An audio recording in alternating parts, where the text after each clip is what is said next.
It's a rare sight, mountain caribou rutting in northern BC's vast backcountry. At the base of the Rocky Mountains, along the Pine Pass, is the home of the Kennedy Siding Caribou herd. Sadly, only a few dozen remain, but this herd is receiving special treatment.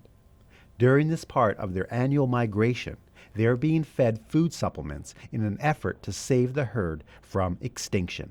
But also to get them used to feeding on these pellets so that I could feed them in the springtime, which is back in the mountains. In the spring, the caribou are coming to the highly nutritious early greening up vegetation at lower elevations and mid elevations, but they're not doing that so much.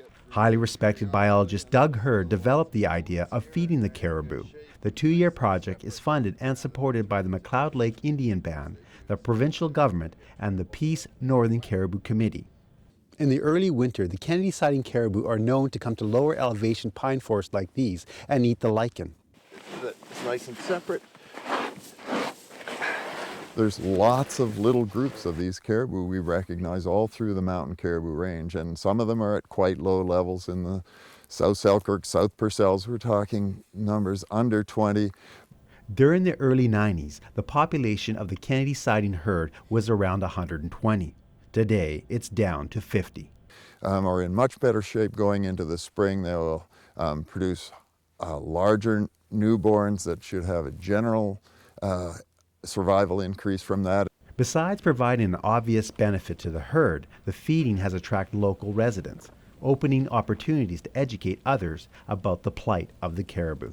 Just word of mouth, I guess. A lot of people in Mackenzie talk about how there's caribou. We came out last year and we saw a few, so we were lucky one time and saw them, yeah. But I'm pretty happy that they're doing everything they can do to protect them around here. Thinking about a program where I could set up what's called a citizen science program, where I could make these photographs available and the public could help interpret them. What interpreting means is to try to match each individual caribou.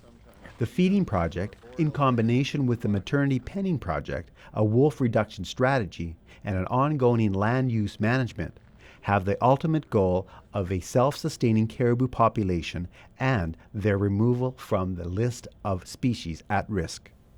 Dave Branco, CKPG News.